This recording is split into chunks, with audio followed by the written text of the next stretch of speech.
guys, welcome back to my channel. Today I'm doing my second podcast episode. So if you guys just want to hear my random knitting thoughts, then here it is. I just filmed a Q&A video earlier today and I just uploaded it. The reason why I don't upload as frequently is because the Wi-Fi in where I live is really slow. So I don't know if it's just me, but even if I'm like uploading a 20-minute video, it takes minimum 3 hours to upload, which is kind of crazy because I also have to keep the computer on the whole time. And so I have to monitor it while it's uploading. That's why I'm not really as fast on the uploading. And also sometimes I just don't really have an idea of what to film. That's why instead I'll post like short form content or something. But I haven't been posting a lot of short form content on YouTube recently. It's been mostly on Instagram. But yeah, I'm wearing my Nordic mix sweater right now. I think I did like a short video on the modifications I made and how I got it to not curl. Mine looks like this. And then it has the corrugated rib over here. And corrugated rib on the bottom as well. And you can go watch that if you want more tips and tricks. I think I also talked about it in my last podcast video, but yeah, I can show you my newest pattern. I talked about it in my Q&A, but very briefly. I know somebody in the comments wanted to see more of it, so I can show that to you. I think it was Elaine. Hi, Elaine. Okay, so here it is. It is just you do the back first and then you do the front pieces and then you join in the round and then you pick up the stitches. So it's like a drop shoulder. Here, people usually want me to hold it longer, so I'm gonna hold it longer while I explain.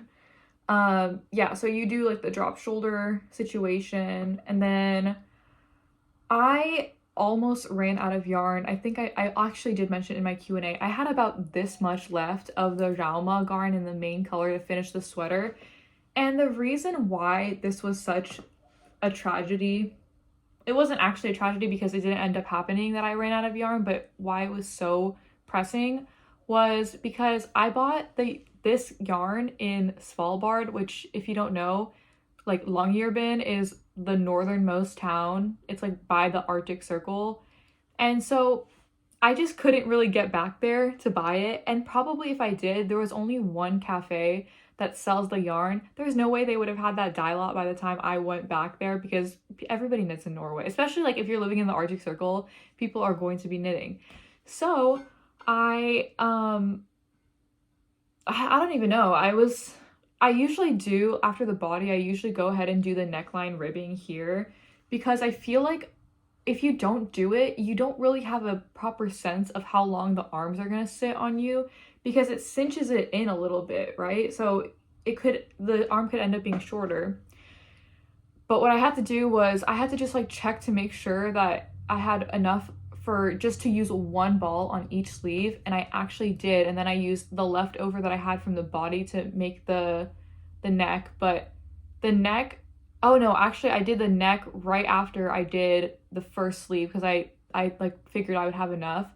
But the modifications that I made, I didn't do the Italian bind off for the bottom because this is a Ravelry Finul and the Knitting for Olive silk mohair held together. That's like both of these colors.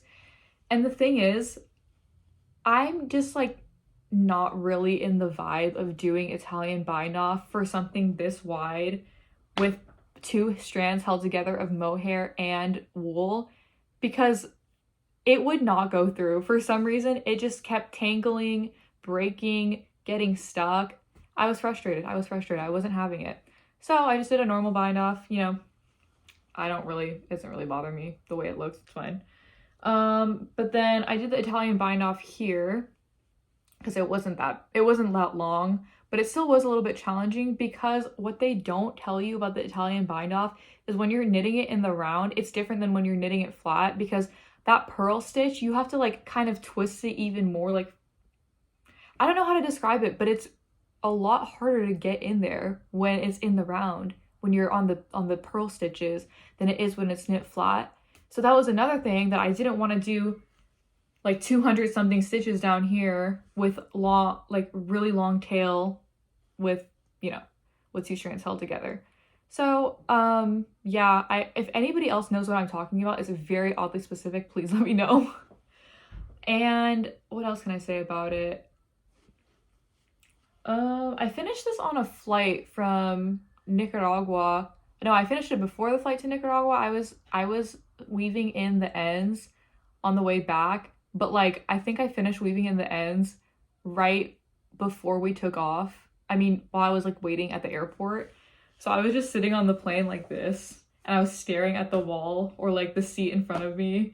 And then I was just reading the emergency instructions in Spanish. I was like, what do people do when they don't have their knitting? And let me tell you, the reason I didn't bring a backup knitting project is because I didn't know if you could bring knitting needles to Nicaragua, and I already had my knitting needles confiscated, like $300 worth of them in Kazakhstan. And after that experience, I was just like not really feeling it, you know what I mean? So I didn't want to test the water. So I just took the ones that I needed for this project, which was actually 3 different needle sizes. I needed a size US 6, a size US 4, and a size US 2. And I took the small versions of them, I think about like the 4 and the 3 inches, and I unscrewed them. I put them in a little bag and I just like put them in my suitcase. I didn't have any problems. So I guess apparently you can take knitting needles to Nicaragua, but don't quote me on that, because that was just my personal experience. I know some countries, you just like can't take them at all, but yeah, I survived. But I will say I've been to like 70 countries, and almost all of them I've been able to take knitting needles, except for like maybe 3 or 4 times I've had them confiscated. So yeah, there you go. That's like the statistics for you. Anyways, what else was I gonna say about it? Oh yeah, that's why I didn't bring the knitting needles on it. Another thing that a little bit bothers me about this project, just a little bit, like it's not that bad, but the mohair color I use, I don't even think you can see it, is pretty light in comparison to the main color, so this white color that I almost ran out of. And only when you go under direct sunlight is it like, ooh, it looks very different, right? But in just like indoor, you can't really tell. We're in the shade, you can't really tell. I noticed that also with when I was knitting my Ophelia blouse, for some reason in the same dye lot, 2 of the colors looked very different, and I couldn't tell until I took it outside and I saw in the sunlight. It was so weird because the ribbing was just like bleach white, and then the body was bone white, but only in the sun I could tell. So pro tip, if you want to check the colors out and see something, I guess check it in the sun. Like that's the purest indication of whether the colors will match each other. But other than that, yeah, this is just a very I don't even know how to describe it. It's not that bad of a project to knit. There is a portion of it, like this top part, where you're knitting it flat, back and forth color work, which I know is annoying for some people. But other than that, you're knitting it in the round for the most part. The only thing that was my least favorite part of this project was the fact that I was about to run out of yarn. But we didn't. And do you know how good it feels to have this much yarn left over? It's like, I could just weave that in. It was glorious. So, but the feeling of knitting with like thinking you might run out, that's not the best feeling. Anyways, people want to know what my favorite yarn brands are, and I will tell you. I think I had one for demonstration, but is it here? Oh, here it is.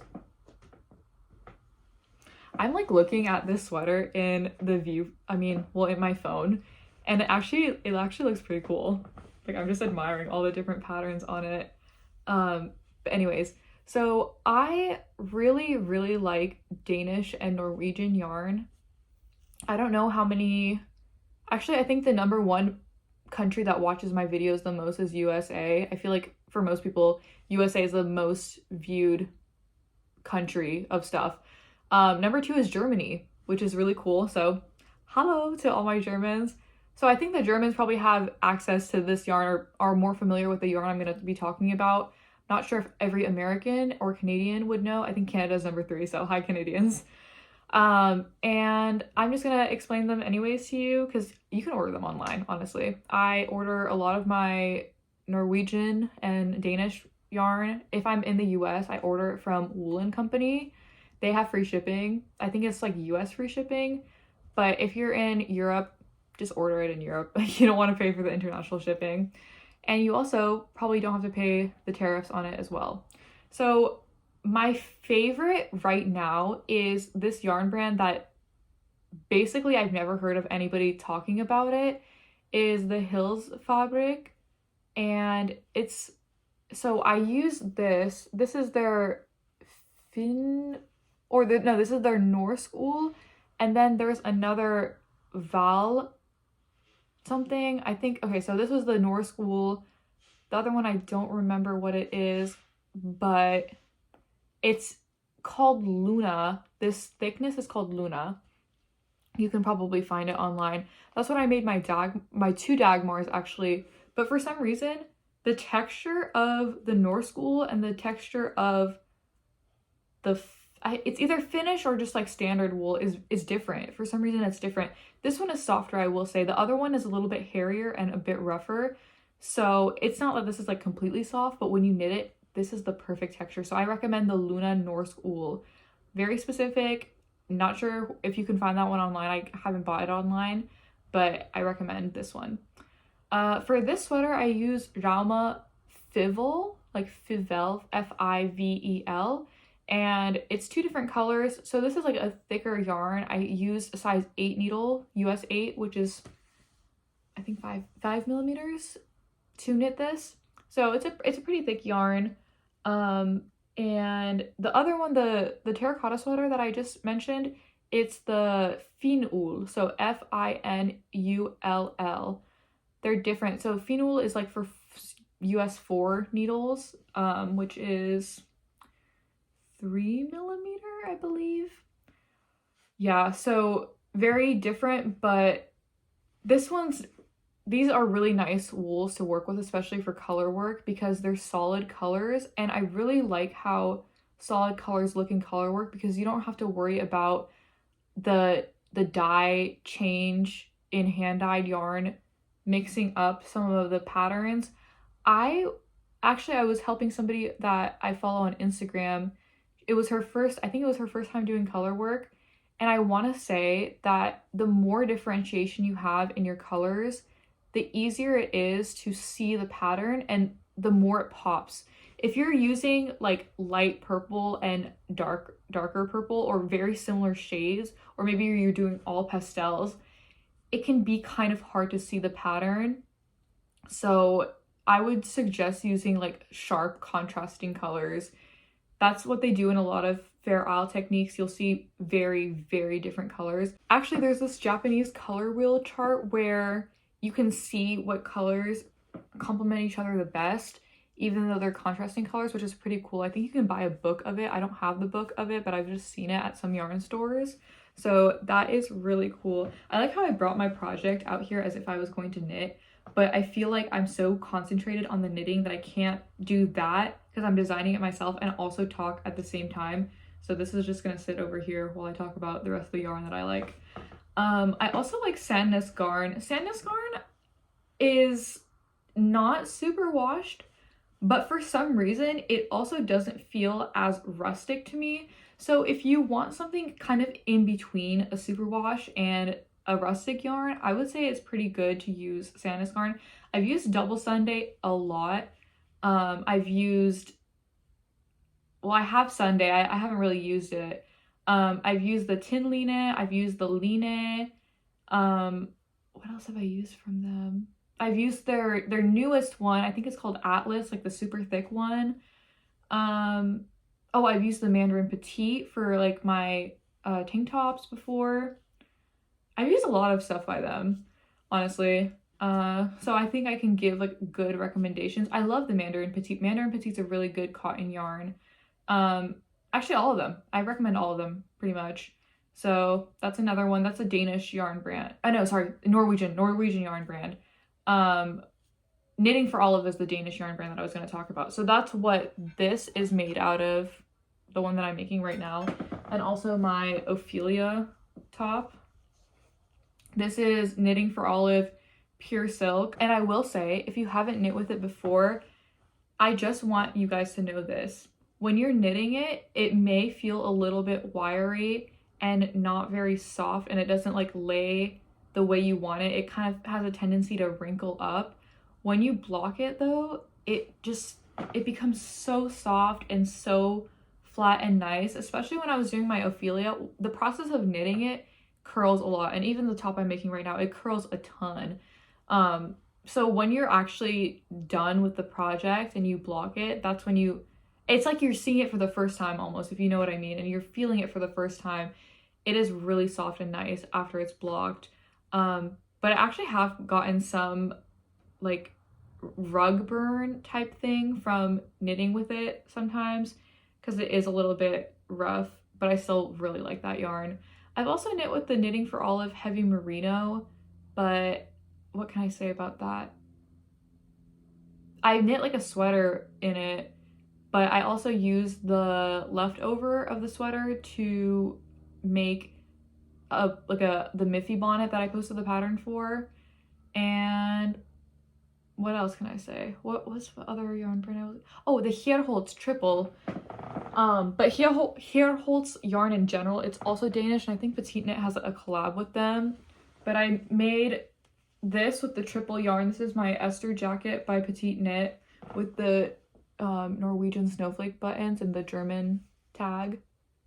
But this is a pretty thick yarn. I used also size 8 needles. They have different weights though, so it's not just the triple. They have a ton of different yarns that you can use. That is also more of a rustic yarn. So there you go. As for American yarn brands, I can't really think of any off of the top of my head. I honestly haven't used, I'm trying to look in my closet. I have not used US yarn brands in a while, but I'm going to use Cascade soon to make the unicorn tapestry sweater by Tamara Jordan. Oh, Isager is another one. Isager is also Danish. I made all my Viking skirts in Isager. And what else? Oh, I really like the Starmore yarn as well, the Herbadian 2-ply and 3-ply. The texture of it is just phenomenal, and it's really, really great for color work and steeking. So is Jalma, but I think the Herbadian really holds a special place in my heart because that's what I learned to steek off of. It's just honestly perfect for that. Yeah, that's all the ones that I can think of, but if you guys have any recommendations of yarn that you think I would enjoy, let me know, and also tell me what your yarn preferences are. I see people doing projects with all different types of yarn. Like, are you somebody who likes chunky yarn, thin yarn, variegated yarn, solid color, superwash, rustic? I personally like thinner yarn because I just prefer knitting with smaller needles. I can't really see myself making a bulky project, and by that I mean like 9 or over, like needle size US 9 or over. It really, really cramps up my hand. Even 8 sometimes it hurts after a while. I can easily do like a US 2 or even a US 1. The only thing with the smaller needle sizes is that they kind of hurt because they stab you sometimes. But it's just easier. I feel like I knit faster too, even though like technically when you're knitting with thicker needles, you get more length fast. For some reason, for me, it's slower because of how long it takes to like knit each stitch. And that's actually why I think I mentioned it in my Q&A video. When I first started knitting, I used like super thick needles, just like chunky needles, and straight ones also, and thick yarn from Michaels, and it was not a good experience. My hand hurt so bad because you're also like carrying the weight of the whole stick as well.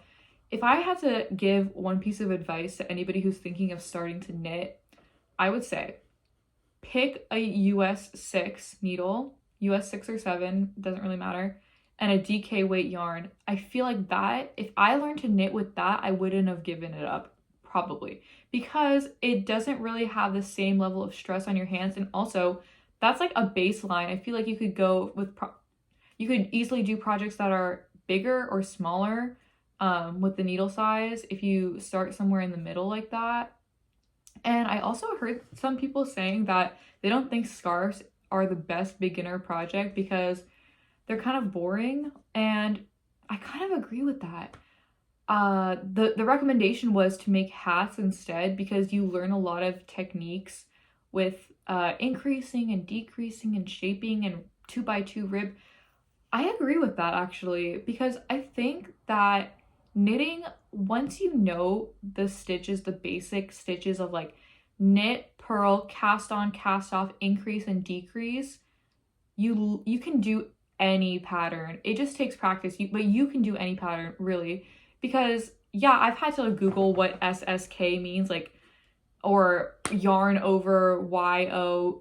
Of course I had to Google that, but as long as I know what each thing is, it's so easy when you know all the stitches. And that's a good way to learn them fast. And I understand like it takes a little bit of a learning curve for people to get a hang of knitting. So if you want to just like do a swatch first, I would say go for it. The first thing that I knit, like full complete project, was a sweater. And it's not because I was some prodigy knitter, it's because my mom was telling me what to do. So like she was like, okay, like for this much, do knit purl. Here, start to decrease. So she was kind of guiding me because I wasn't using a pattern, and she also doesn't know how to read a pattern. So we just like kind of figured it out. And after doing that, your confidence goes up a lot. And then you start feeling like, wow, I feel inspired by this creativity and the fact that I actually like produce something that I can wear. Scarves, I just don't really see people wearing scarves that often. Maybe I'm like not on that side of Instagram where people make scarves, but I will say those double knitted scarves with like one side is like blue and white and then the other side is like the opposite of race, so like white and blue. Those are cool. I need to learn how to do that. Those are really, really cool. I would totally wear that. But yeah, like I was saying, for beginner knitters, I would definitely suggest making a hat, making something you're actually interested in, first of all, because I feel like the reason it's a great thing to have a goal to achieve. So like if you want to knit a particular pattern and you have like an end goal, you know all the techniques that you have to achieve, or you start to think of what the techniques are that you need to learn to achieve that goal. So if there's like a specific Fair Isle sweater you want to make, then you just like know in your head, okay, like I gotta get better at Fair Isle to make this thing. And also for yarn, I would say give yourself the option of starting with good materials as well. Materials make a huge difference. I'm not saying go out and buy like a $300 needle kit and just invest heavily in yarn that it may be a hobby that you might drop. I'm saying you can find a lot of good quality yarn for pretty cheap. My mom goes to thrift stores all the time and finds like pure Norwegian wool. And we don't even like live in an area where anybody knits either, so it's kind of funny that she finds that. But yeah, I would just like make sure you're using the right materials, and just like, even if you're buying one pair of circular needles just to try it out, I think that that's worth it. And then afterwards you can go ahead and buy a kit if it's something that you actually want to do. I got lucky because my mom is a knitter, so I had the materials at home already, so I was just like using hers to try it out.